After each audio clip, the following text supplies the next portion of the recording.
महात्मा महात्मा जी का तोता बचपन में पढ़ा था, तब यह बात समझ में आई थी कि यह तोता उनका है जो उपदेश देते हैं, जो विद्वान हैं, लोभ क्रोध मोह से दूर प्राकृतिक जीवन जीते हैं, बस्तियों और शहरों से दूर जिनकी कुटिया रहती है।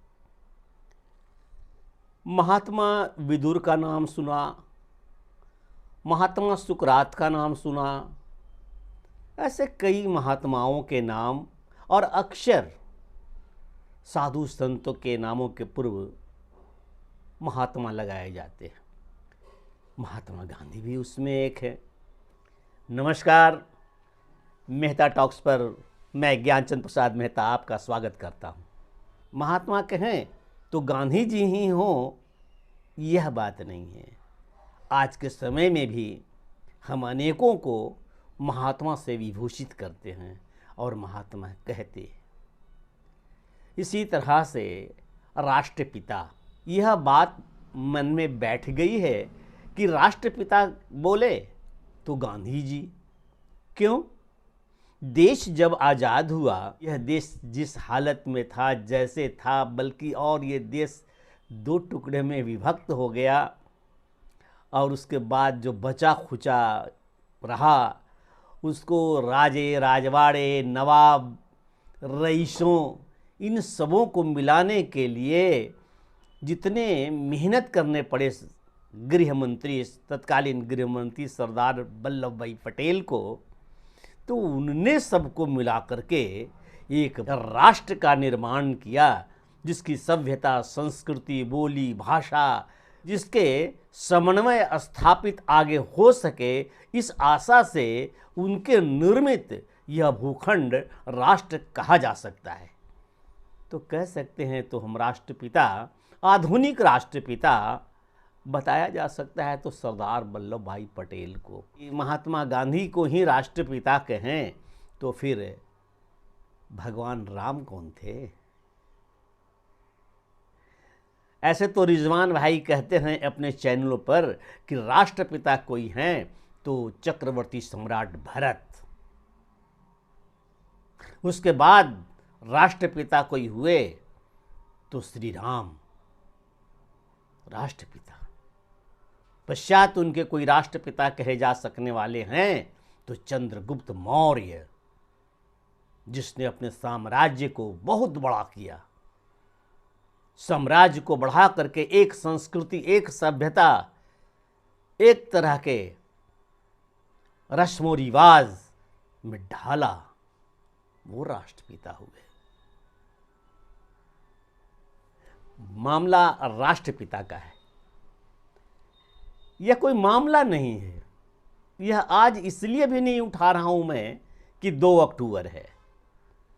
ये मेरे वीडियो में अनायास एक कर्म में था कि राष्ट्रपिता पर मुझे कुछ बोलना है, तो आज मैं बोल रहा हूं। अपने आदरणीय नेताजी सुभाष चंद्र बोस ने 1944 में मोहनचंद करमचंद गांधी को बड़ी आत्मीय ढंग से, बड़े भावुक होकर, उन्होंने इनके विचारों से प्रभावित होकर इन्हें राष्ट्रपिता कह दिया। अब राष्ट्रपिता कह दिया तो कोई बात नहीं है, गांधी जी को राष्ट्रपिता कह दिया गया तो चलो कोई हर्ज नहीं है, किसी ने कोई आपत्ति नहीं की। लेकिन इन्हें किसी ने सरकारी तौर पर या कोई अंग्रेज या कोई भारतीय किसी विधि विधान और सरकारी कागज़ों के द्वारा इन्हें इन्हें राष्ट्रपिता नहीं कहा गया है। कुछ वर्ष हुए, एक बच्ची ने, एक लड़की ने इस तरह से सूचना के अधिकार के अंतर्गत पूछा था कि गांधी जी को, महात्मा गांधी जी को राष्ट्रपिता की उपाधि किसने कब दी, तो उससे संबंध में कोई पेपर नहीं मिला, कोई कागज़ नहीं मिला। इसलिए राष्ट्रपिता पर एकाधिकार महात्मा गांधी को हो, ऐसा नहीं है। महात्मा गांधी के पहले भी राष्ट्रपिता हुए और महात्मा गांधी के बाद कोई भी राष्ट्र निर्माण में इतना योगदान देता है, यदि आज भी वह पाकिस्तान, बांग्लादेश भूटान, नेपाल, अफ़गानिस्तान, ईरान, इन सबों को कोई निर्माण करके वहाँ भाषा, रहन सहन की सभ्यता, इसकी संस्कृति, इस सारे को समन्वय करने का प्रयास करता है तो वह भी राष्ट्रपिता कहलाएगा, उसे भी राष्ट्रपिता कहा जा सकता है।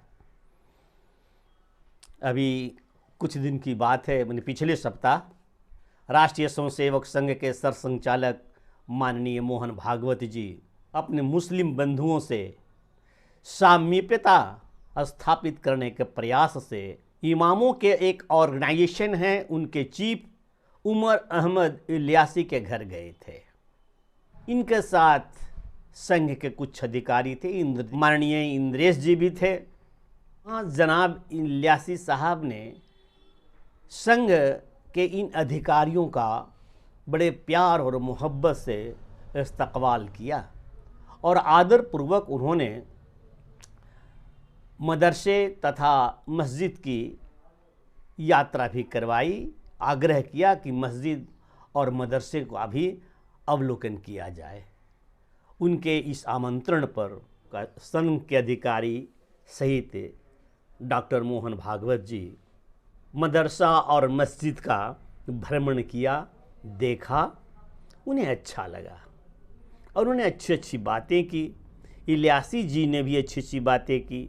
उपस्थित मुस्लिम समुदाय बड़ा संतुष्ट हुआ राष्ट्रीय स्वयंसेवक संघ के मुख्य माननीय मोहन भागवत जी के बातों से और भावनावश इलियासी जी ने मोहन भागवत जी को राष्ट्रपिता की उपाधि दी, उन्हें राज ऋषि भी कहा। यह बात साधारण नहीं थी और यह अकारण और अनर्थक भी नहीं है।